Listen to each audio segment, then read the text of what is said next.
कर्नाटकातील शेतकरी बंदूक लावून उजनीतील पाणी पळवतात असा आरोप भाजप प्रवक्ते लक्ष्मण ढोबळेंनी केला आहे।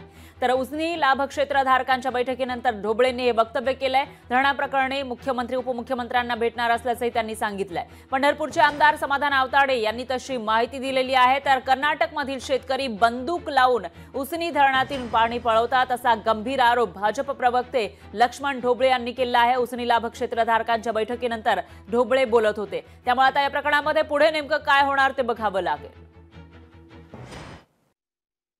कर्नाटकाचा आडमुठ माणूस अक्षरशः बंदूक दाखवून त्या ठिकाणी आपलं पाणी ओढत असतो, ही वस्तुस्थिती आहे। परंतु याबद्दल एकदा पाणी वाटप समितीची बैठक नीट व्हावी, पाटबंधारे मंत्र्याला याची जाणीव करून द्यावी, या उद्देशानं या ठिकाणी पाण्याचे अभ्यासक म्हणून नागनाथ नाईकवाडींच्या पासून सगळ्यांनी एकत्र येऊन आज पाण्याबद्दल अतिशय जागरूकपणानं उत्तम पद्धतीनं बैठक घेतली।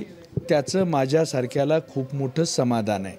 नक्कीच जसं आम्ही खाली बांधतोय, म्हैसाळची योजना असेल, उजनीची कालवा असतील किंवा नदीच्या पात्रातून असेल, टेल टू हेडसाठी आम्ही जसं बांधतोय तशा पद्धतीनं नक्कीच मुख्यमंत्री, दोन्ही उपमुख्यमंत्री यांच्या कानावर घालून 100% वरच्या धरणातून ते उजनीचं आपलं महाराष्ट्रातलं शेवटचं धरण आहे, तर या धरण अगोदर भरलं पाहिजे, त्यानंतर वरची धरणं भरत गेली पाहिजेत।